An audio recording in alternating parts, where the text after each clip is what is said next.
Welcome to Markers and Milestones, where we explore the educational opportunities for young men and women beyond traditional college, all from a Christ-centered perspective. I'm Lee Bortons, and I'm with my co-host, Amanda Kleist. Today is August 14th, 2023, and we're joined by Danielle Strachman of 1517 Fund, where they help innovators fund all kinds of things. And I want to just first thank you for joining us, Danielle. Yeah, thank you so much for having me here today. I want to let our audience know why we're having you on. Of course, our show is called Markers and Milestones, and too many people think college is the only marker and milestone for a young person. And I know that we're kindred spirits in our thoughts that there's all kinds of ways to have markers and milestones and build your resume and work on your CV and just be lifelong learners. And so Danielle's part of an organization that puts their money where their mouth is, and they actually try to help find and fund young folks that are innovators. So what we tend to do, Danielle, is I ask really the logistical nuts and bolts kind of questions, and that gives Amanda time to listen, and then she'll ask you some philosophical things about why you guys do what you do. Cool. So could you first to the to our listeners, what is the 1517 Fund, and why did you and Michael found it? And tell us a minute or two about him too. Sure, absolutely. So the way that I like to describe 1517 is that we're an anti-establishment educational institution, which is quite a mouthful, but I think actually sums up a lot of what we do. And the way that we do that is through using venture capital dollars to fund people without a college degree to start a project that might turn into a company. We also offer grants to young people, especially who are generally like high school or maybe a couple like into their first year of college, or maybe they're doing a gap year and they need a little bit of money to get started. In fact, a number of our founders have started with us as grantees, and that's just, $1,000 to experiment with something and see what happens. And then we have our investment checks as well. And for me, what we do is very personal because I used to work with homeschoolers. And those communities really drove a personal mission that I have to bring freedom and autonomy to young people. And then Michael, my colleague, both of us worked at the Thiel Foundation together under the tutelage of Peter Thiel. And that program, which is, it's aging, it's 13 years old now. I'm like, oh my gosh, it's a teenage program, which is, it kind of blows my mind at this point. But that program that started 13 years ago offered young people $100,000 to work on a project of their choosing. It could be a nonprofit, it could be research, it could be a startup. And the parameters were that you had to be 19 and under and be working full-time on what you're doing. So not going to school, not other employment. And we would see what the outcomes of that were. And I used to always say about that program, it's a 2-year program technically, but it really has a 10-year timeline because it's really planting the seeds of what can happen for those young people in the future. And some of those young people are very well known today, people like Vitalik Buterin with Ethereum, people like Dylan Field with Figma, people like Ritesh with Oyo Rooms, and Laura Deming with the Longevity Fund, who was also homeschooled actually. But myself and Michael met there, and it was through working with these extraordinary young people and also seeing that the investor community didn't really take young people seriously. Often investors talk about talent and young people, but the translation I have of that is come work at my portfolio companies, not I want to give you money. And we said, well, maybe we could be the VCs who go out there who, to your point, put our money where our mouth is and say, hey, let's actually fund these people because we think that they're extraordinary, even though other people don't see it yet. So that's Michael is a philosophy PhD dropout. He never knew he'd be working in venture capital. I started a charter school based on homeschooling principles. I also did not think I would be working in venture capital. So we are very unlikely fund managers backing very unlikely people. And that's a little bit about what we do. That's great. So the connection then to Peter Thiel was that's where you guys started. Yep. And he still runs that where he's sponsoring young folks, but you're acting more as a true venture capital organization, just with that the target there. I have a question about that. Yeah. There's probably another market that nobody's tapping that venture capital should pay attention to. And that is the millions of homeschooling mothers who, after teaching every subject under the sun for 12 years, have lots of innovative ideas and would be looking for money for second half-life activities. Yeah, Absolutely. Yeah, I mean, for people who come to us who are outside of our thesis, I'm always looking at who would I mean, if they are parents who don't have a college degree, we don't care how old they are. We have founders who are in their 60s who don't have a college degree, and we're like, cool, that fits our thesis. But for other people, we are always trying to find what are the right avenues of different funds to look at. Maybe it's sector specific, maybe it's about a certain founder demographic that they're working with. But yeah, I concur. I have worked with lots and lots and lots of homeschooling moms over the years, and they always, you mentioned lifelong learning, and I think it's funny because I think school, if you will, talks about lifelong learning a lot, but does not understand it at all. And when I started working with homeschool communities, I got the visceral experience of like, this is lifelong learning. These parents I'm working with are always educating themselves about things. They're following their children's lead about what their children are really, having expertise in. And this is what lifelong learning actually looks like, not just, oh, I went through K-12 or I went through college and now learning can stop because I did the learning I'm supposed to do. So those particular homeschool moms that I worked with were very much mentors to me in my own journey. And I'm still friends with many of them to this day. And it's amazing to see their children now and their generally coming into like their early 30s. And it's like, wow, that's amazing to see what's happened over the last 20 years with some of these communities. It is. All right, Yeah, so let's go back then to your demographic, because that's what we're hoping some of our young folks will listen sure. to. Yeah. So I'm a 18-year-old with a really good idea. Yes. How do I approach you, and what do I approach you with? Yeah, absolutely. So a really easy way to approach is to just send over an email. My email is Danielle@1517fund.com. We also have a contact form on our website. All of our team members are accessible with their first name, at 1517fund.com. So if there's someone who you see on our staff who you're like, wow, man, Nick is a space geek, he seems really cool, I want to email Nick, you can totally do that.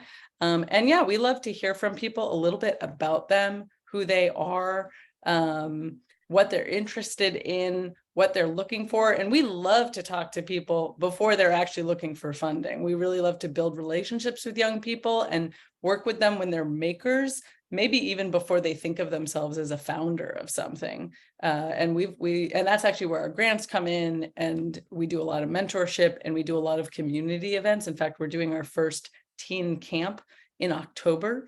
And that's been really exciting to put together. Applications are still open for that right now, although we're coming into the deciding factor of like, okay, we're going to pick about 25 teens to come out for that, and that'll be fun. So there's all different ways to engage, but what I always tell people is you don't have to have permission to reach out to 15, 17, like permission granted. If you're listening to this, reach out to us. We want to hear from you, and especially if you are interested in building something, whether it is the things that we most often are looking at are science and tech projects that could turn into a startup. So those are the main areas. If someone wants to start something outside of that area, we know a lot of people, and so we often tell our founders, hey, there's a give back component of 15, 17, and if we have a teen write in who says that they want to start something that is maybe outside of our purview, we often say, hey, thank you so much for writing in. I'd love you to talk to our founder so-and-so who's also interested in, marine bio, for example, and let's get you all synced up on this. So we're always looking for ways that we can engage people. Now, it's interesting with our camp event we have, because it's this idea of that there may be young people that have not been exposed to different science and tech ideas. And in fact, we have a lot of deep tech founders and what we call sci-fi tech founders in our portfolio. And one of the things we're going to do is a field trip day where we take everybody around to some companies who are working on some extremely cutting edge work to show them like, here's what's going on. But, as we've been reading through applications, we've had some young people write in and share about themselves. And I've been able to see, hey, this person has a really deep passion in these areas that are not related to science and tech, but that tells me they can go really deep in something and they're really curious about these other areas. I want to bring those people in too, because this could be a pivotal turning point for getting them involved in something. And we actually had a moment of this happen a long time ago when I was at the Teal Foundation about 10 years ago. We had these summits, and we do these summits with 1517 now, where we would say, hey, it's sort of an unconference, and different people are presenting different things. And at this one that we had about 10 years ago, we had people presenting about crypto and AI. And at the time, it was still like these were newer topics that people weren't talking about a lot. And I had a young man write to me 2 years ago, and he said, Danielle, you probably don't remember me. I was 14 years old and I came to your summit, and I had never heard of AI, not the acronym. I didn't know what artificial intelligence was. And I wanted you to know that I'm actually a PhD at Berkeley now, in AI. And it's because I went to your event that got me interested in that arena. And I was like, oh my gosh, like, I was so thrilled to hear that we were the catalyst for something like that to happen. So with this teen event we have coming up, we're very much looking forward to engaging with teens on topics that are going to be unfamiliar and new, to maybe be that, a pivotal moment for them and what they might do in the future. So I would really just encourage you, if you are an excited young person who's passionate, sometimes we say irrationally passionate about something, I want to hear about it. Send me pictures of the things you're making. I'm a big animal person. Sometimes people will send me pictures of their pets, and that's really fun. So yeah, I get lots of pictures of people's dogs. It's amazing. I should do a collage of like, hey, here's people with their dogs. But, Well, so give us some yeah. logistics on that. So where is this Yeah. camp? When is it? Yeah. And what's the cost? Even if we Yeah. miss it for this year, so next year they know. So the camp is going to be October 5th through 9th, which is over Columbus Day weekend. And we decided to do a fall camp because summer camp is just kind of logistically challenging. It's like a lot of people have their summer times planned out, mapped out years in advance. It's also sometimes hard to rent space. It's going to be at a place called Hidden Villa in the Bay Area. We are making it Well, free. back up. What Bay Area? There's lots of them. Yes. You're in So California? in California. So San Francisco, Oakland, San Jose, that whole arena. And for us, all our programming has always been free for people. The summits we have, this camp is going to be free for people. We don't have the finances to like fly people in for it, but if they can get themselves to camp is free. And same thing with our summits. If people can get themselves to our summits, by all means. And sometimes we have workshops and we have online book clubs and things like that. We're not interested in making money off dues on events. That's not our business model. And the educator in me would feel terrible charging for such things. So I don't think we'll ever do that. But yeah, it's going to be that weekend. It's going to be about 20 or 30 people. We asked people originally to send in, we asked people a handful of questions for an application just to get to know them a little bit more. And we asked people to send those in August 1st. I will send you all a link to a post about it. And if people want to submit, they're welcome to. And if we have some open spots left, or we have, cancellations that happen and things like that, we're always happy to consider more.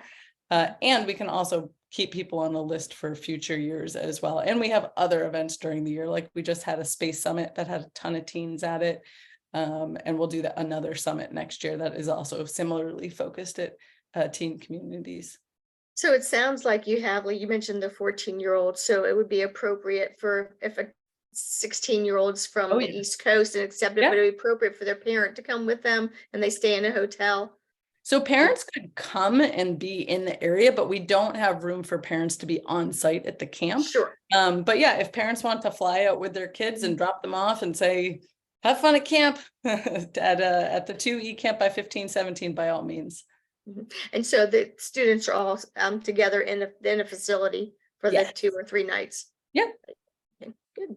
Yeah, parents always want to know, where are they spending the night when they're teenagers? Yeah. Well, it's funny because the teen communities that we work with, it's interesting because teens are taking on more responsibility than ever before. And we meet teens who are founding startups. We have a founder who we backed with a $500K check when he was 16 years old. So, he can't even like legally sign off on the docs. I actually just had a teenager spend almost a week in my house. I have a guest room and he's been in our community a long time. Really nice young man named Ian. And he said, "Hey, I'm coming to the Bay Area, and I know, I know you have this guest room. Can I come stay in your guest room?" And I was like, "As long as you're not allergic to cats and dogs and other animals, yes, by all means." And he just stayed with me for almost a week, and it was really interesting. And a friend was asking me, she's like, "Did his mom need to talk to you? Did you ask to talk to his mom?" And I was like, "I didn't ask, and she didn't ask, so he's already working at 2 startups and doing his thing." And I'm always happy to talk to parents, but what I notice is that young people are taking on some very like mature adult responsibilities in terms of running a company and running projects, and seeing a lot of parents who, some are hands-on and are like, they come to our summits and things like that. That is very parent friendly. And some parents are like, "Cool, I put you on a plane and off you go." And I'm like, wow, okay, times have changed. Yeah, it's a global travel. My kids were always on a plane, so Yeah. we're fortunate. My husband worked for U.S. Airways, and we had free airfare, so Oh, they that's learned really amazing. early, yeah, how to Yeah. get to places. I mean, So, it's funny. I was amazed at this teen who just stayed with me, because I remember when I was a teenager, if someone told me like, "Okay, you're going to be, able to walk around by yourself in a city," I would have been too nervous to do it. Like I was not a super confident, teenager. And it was interesting. Like in the morning, we'd have breakfast together, and I'd be like, "Oh, Ian, what are you doing today?" And yeah, I'm going to go over to the Salesforce Tower, and then I'm going to go over to the Presidio, and then I'm going to meet up with this person for coffee. And I was like, wow, like, man, if I had that confidence when I was his age, and then now, I just can't even imagine what the trajectory would be like. yeah, good.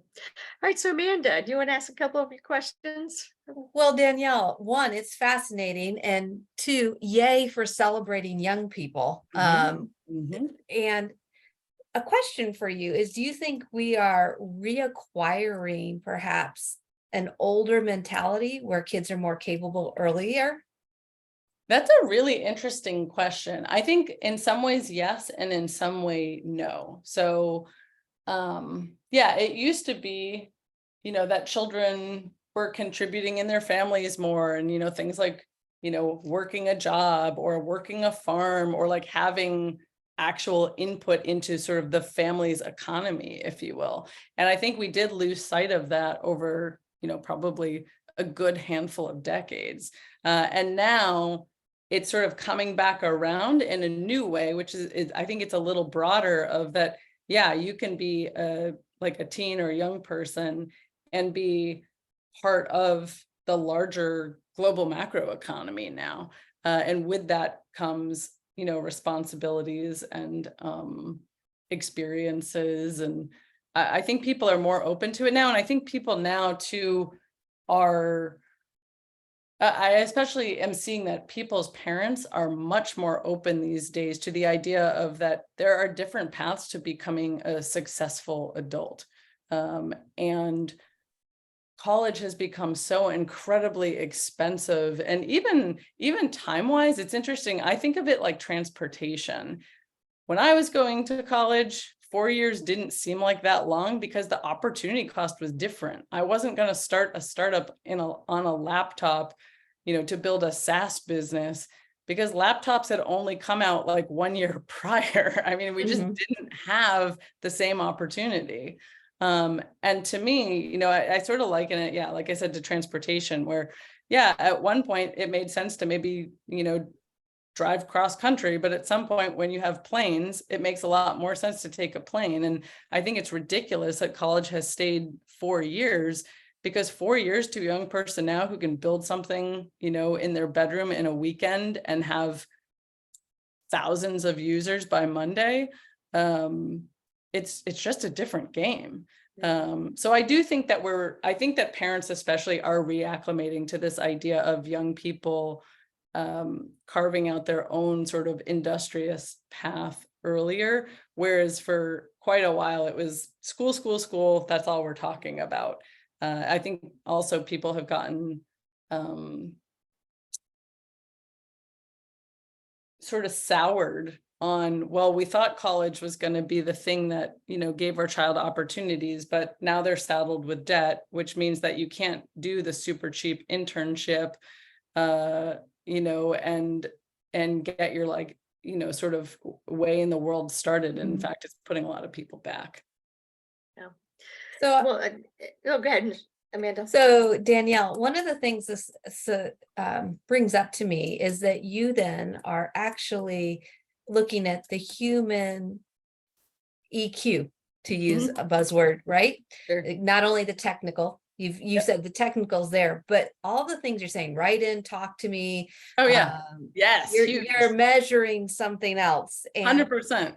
tell Yeah. us a little bit about Yes. the EQ that Yep, you're yep. looking for and Yeah. how you help self-reflection, because one of the things this Oh, age man, group right. is not excellent at is introspection. Yep. Yep. I'm just writing a couple notes so I make sure to hit everything. Reflection, that's it. These are great thoughts and insights because yeah, EQ is very important to us in what we do. And we say that especially when we're doing something like a 500K pre-seed check into a company, let's say, we're looking for a very thin Venn diagram crossing of people who are technical and like really technical and build something, and people who are savvy enough to build a team and work with other people's and email investors and so on. And so we start looking at that early. And so when we go to a hackathon,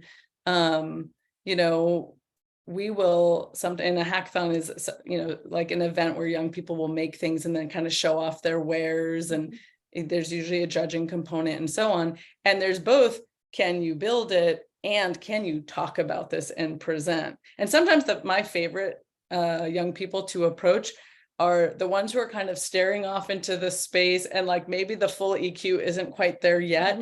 But that to me is sometimes a signal of, bet this person is very technically gifted. I'm going to go talk to them and see what they're doing. And sometimes, yeah, they're talking like way over the audience head. And it's like, okay, hey, let's bring this down. Like, talk to me like I'm a younger sibling of yours. Talk to me this way. Like, so we try to get at that. But you're absolutely right that EQ is very important. And one of the things that we look for that we've coined a term on is called hyperfluency. So one obvious part of hyperfluency is this ability to talk backwards and forwards about something and it's so clear that you're eating, breathing, drinking, and sleeping, whatever this topic is. But there's a second component to hyperfluency, which is scaffolding one's language. Can you talk to an expert in the field? Can you talk to somebody who is a total novice in the field? Can you talk to someone who's just kind of mildly curious with you about what you're doing? And can you leave them more energized than how you found them at the end, instead of it being like, whoa, okay, that was kind of a fire hose and I didn't really get it and I didn't have time for questions or whatever it was, but more like, can you engage different types of people in your work is something that is really important, because we see that that's what you need to do to be able to build a team and build a company and so on.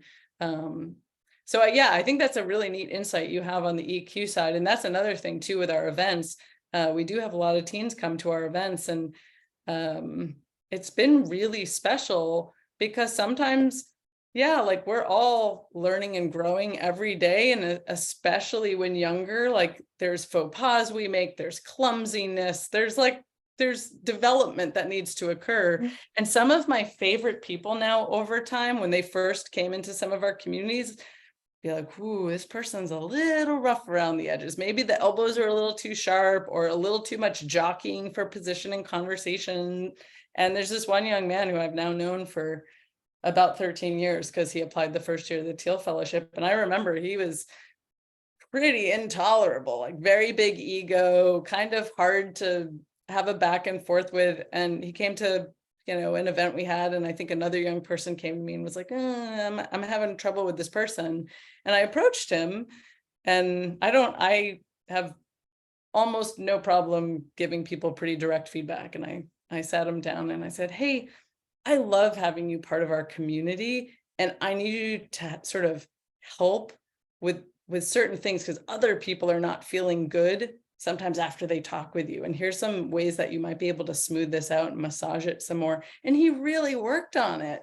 And now he's like a mentor in our community now.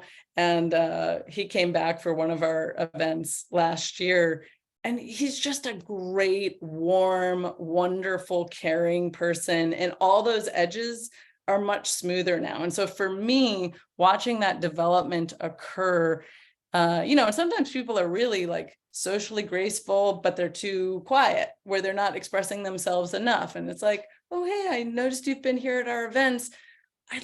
Hey, what do you, I'm also not afraid to call on people. If I'm like running a room of something, I'm like, hey, so-and-so, yeah, what do you think about this? Like, if you had a question, what question would you ask right now? Because it's like giving that people the ability to get outside their comfort zone. And for some people, their comfort zone is being very nice and kind and quiet.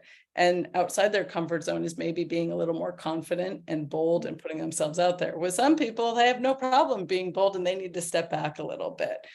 So we think a lot about that in our work. And then you also asked about self-reflection, especially with our founders we work with.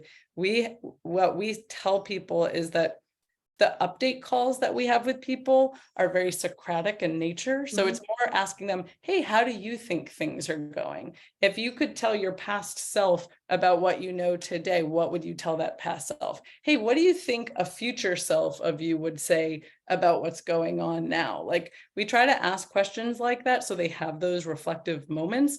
And we do this a lot with teens too. This is not just within our portfolio. So like with our grantees, or people we meet along the way, just kind of trying to engage with them about themselves more. We don't have like a specific, I mean, I think Socratic is a specific methodology, but we don't have like we run people exactly through this sort of program per se, but we just offer lots of opportunity for reflection.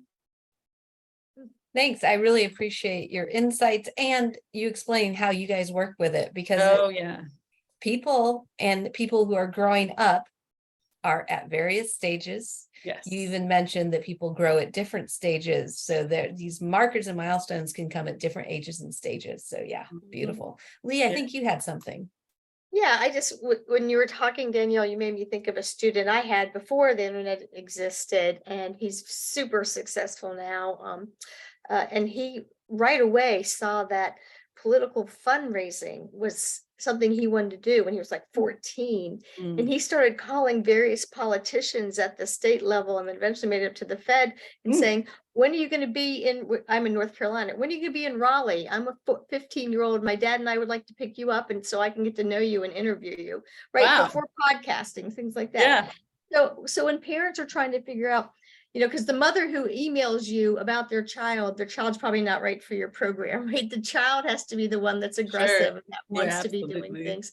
And so oftentimes when we hear about from California in funding and ventures, people do think technology. And when I was thinking about this young man, it wasn't technology, it was personality, networking, team building that made him so phenomenal. So right. And so besides that personality relationship, that EQ, that's good, or the tech side could be really good.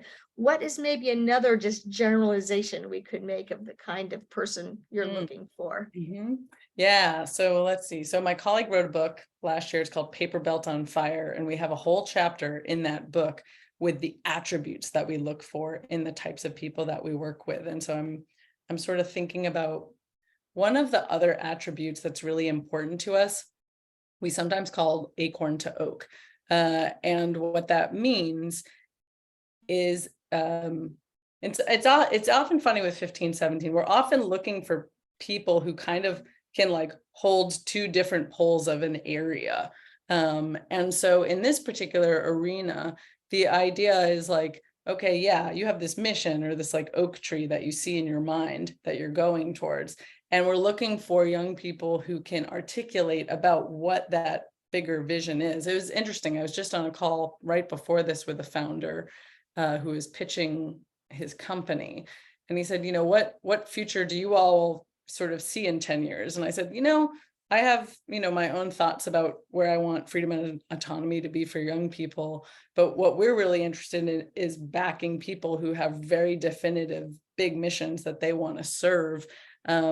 Because you all have thought way deeper about very specific topics that are really important. So it's more to us about finding the right people, giving you the resources and saying, okay, show us the future. Like, because we don't claim to have any particular insight there. So we talk to a lot of people who do have this like big mission of like, I want to see the future look like this.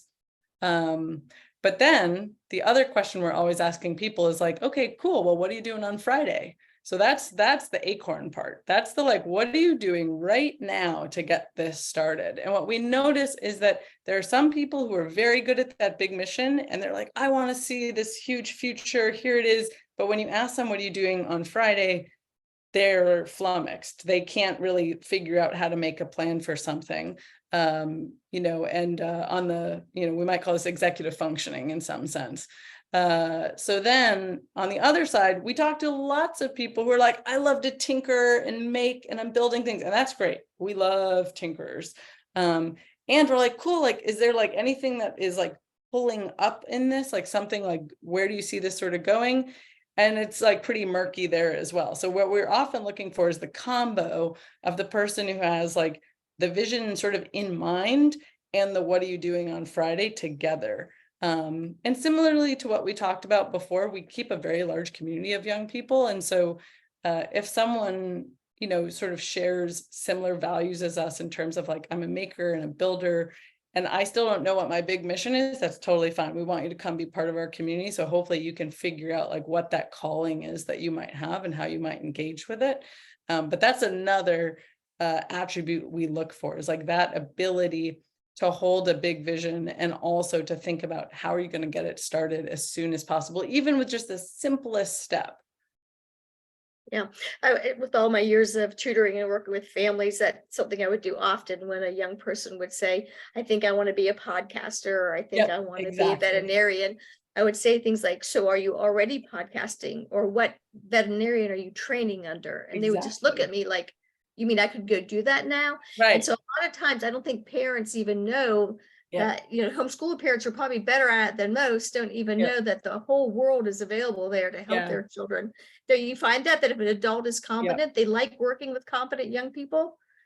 Yeah, absolutely. And I think one thing that you're bringing out there is this notion of permission. Like I talk to a lot of young people where they'll see the signal of us talking to them, giving them a grant, giving them investment as permission to do something. And I had a mentoring call with a young person, gosh, about a year ago. And we were chatting back and forth about this project that they wanted to do. And I said, it sounds to me like you're asking me for permission for you to do what you want to do. And he got kind of nervous, actually. He's like, oh, well, yeah, maybe. And I was like, I grant you permission. I was like, go do that thing. You didn't need me to say that, but it sounds like you need me to say that. So I'm going to tell you, you don't need anyone's permission, and you already have it. Like you have permission to get started on what you want to do. And I think that, to your point, a lot of young people don't realize like, oh, I could start my path towards veterinary medicine now. I could start podcasting now. And there's, it's breaking it down into those smaller steps of what that looks like. And I think as the supporters of these young people, what we can do is sometimes help them scaffold out, what does that look like to get started on something? Because it can be very daunting to think about how to start a big project. I know I get stopped in my own projects. I have lots of art projects I want to do. And in my mind, it's huge. And I'm like, okay, all I need to do is get the paint out. That's really all I need to do right now. And so I find myself sometimes laughing about, man, I'm giving this advice and helping people scaffold out what they're doing. And like, I got to take it for myself and put it to work on some of the projects I want to do. That's true. Give myself permission to get started. Someone told me the best advice to getting healthy was to just take 10 steps out your front door. Because once you took the 10 steps, you'd keep going. Yeah, absolutely. So steps will make it happen. Okay, Amanda, I have a couple more questions, but I want to give you another opportunity. So Danielle, I'm absolutely fascinated by what you said in regards to the hyperfluency. And you have, and I was listening and looking at some of the other things you said. What is the nature of exploring before passion? Oh, interesting. I'm gonna let that churn for a minute.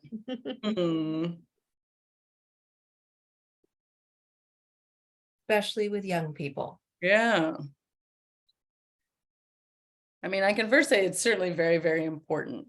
There's something that I've heard people talking about this notion of explore versus exploit.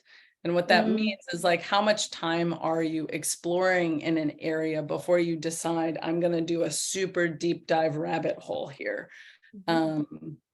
And it can be a little tricky because I've met some young people where when they're in that exploring phase, it kind of leads them towards what they want to start diving deep and finding that sort of passion in.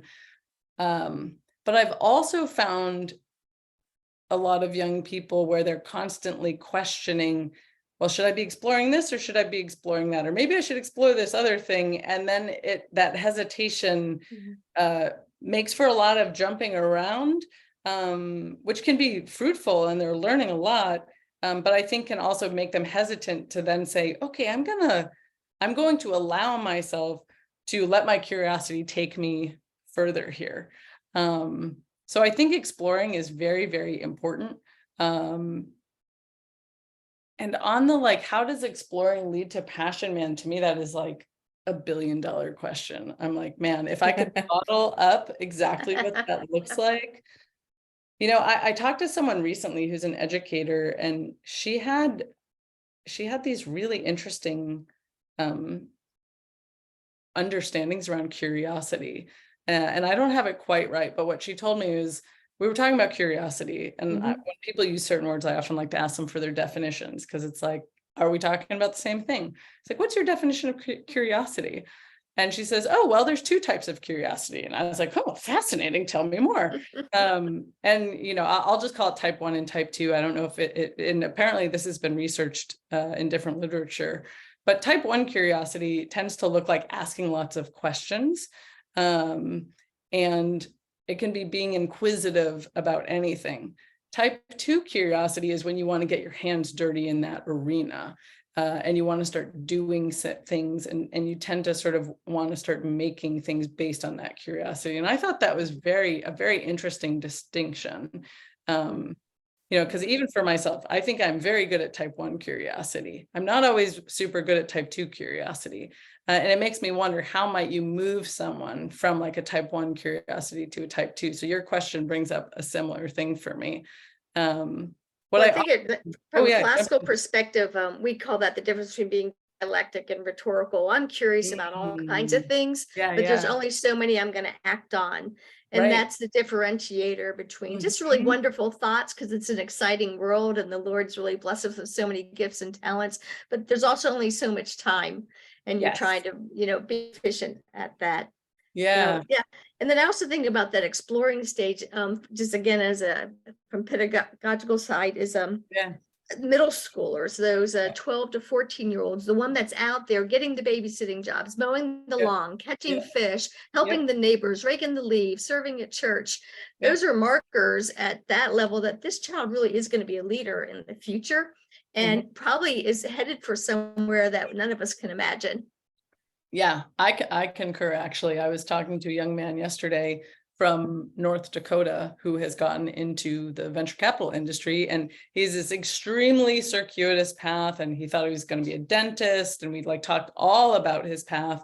And I was asking, and I was telling him, I was like, yeah, I can see how some of like the early work I did, you know, even things to you know, babysitting, I worked in a pet store, things like that. It's like, it actually does apply later in sometimes bizarre ways, but it does apply. Or sometimes it helps to engage like your grit and perseverance around things or deal with different situations. And I asked him if he thought his time in dentistry might at some point kind of wrap around to what he's doing now in investing. He says, well, probably not that, but I worked a ton of service jobs growing up, and that I think will serve me very well. And I was like, yep, 100%. Like you're going to understand how to work with people. When you say you're going to do something, you're going to do it.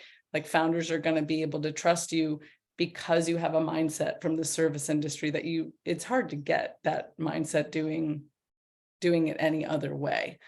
So yeah, I completely concur on that. So I have a closing question for you, and then if you have another one too, Amanda, we have time. So mine is twofold. One, before we invited you on, had you heard of Classical Conversations? I had heard of it. I hadn't done like a deep dive in particular, but yes. Okay, so you're aware of it. And then the other one is, I'm friends with George Gilder, who's good friends with Peter Thiel. Oh. Are you friends with George? I am friends with George. In fact, George is one of our investors. He was one of our first investors in 1517. And God, I love George so much. I've met his family. And he, as you know, he's a marathon runner.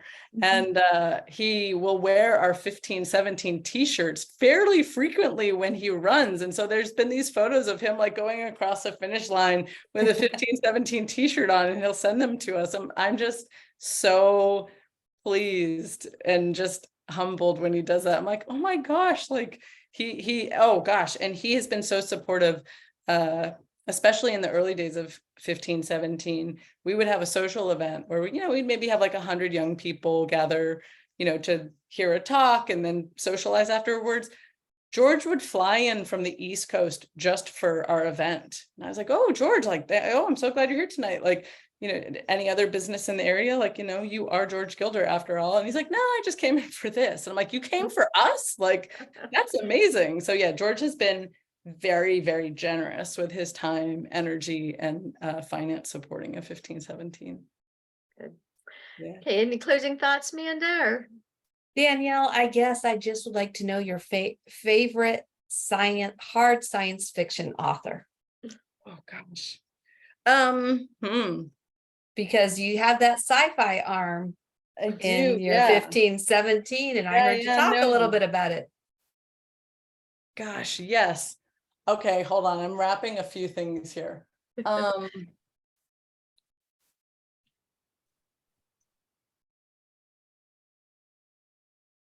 Okay, there's like a few threads, and I'm not sure if I can pull them all together. I think, one of my favorite books is Ender's Game. Ender's Game is phenomenal. Orson Scott Card is amazing. And I have this really wonderful memory actually of being a teenager and reading that book. And I was so enamored. And actually, I was also enamored because I was making these sort of, I don't know, I just making these parallels between Ender's Game and the Book of Job.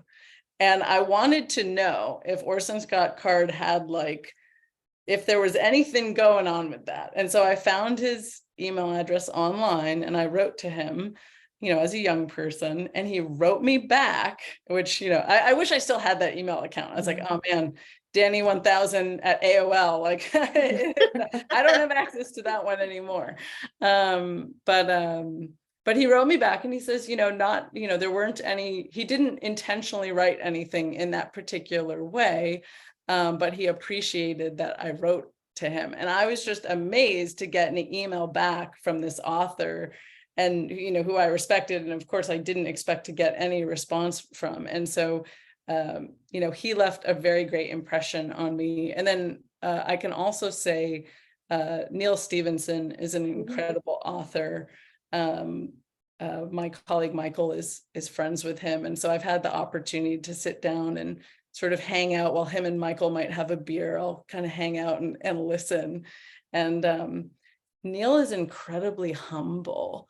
We're asking him all these questions like, gosh, like, how are you so generative, number one, and how are you so on the cutting edge, and you've been able to really predict decades into the future.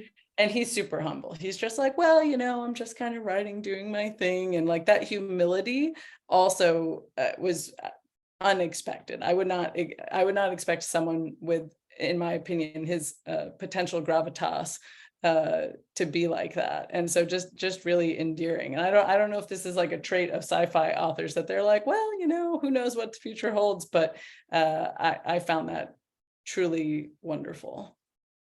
Well, thank you. We're out of time, but Danielle, I hope that you will come back again. I haven't begun to ask you all the questions I had.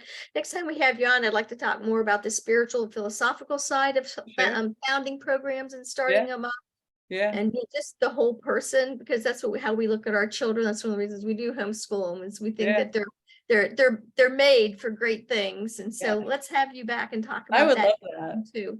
I would love that. Thank you both so much for having me on. This has been like one of the most pleasant interviews I've done in a very long time, and stimulating. Like I have notes here of, oh yeah, like exploration before passion. Like this is something that we should be thinking about more at 15, 17. So I love that, you know, I'm taking away more to chew on also. Good. Well, we're glad.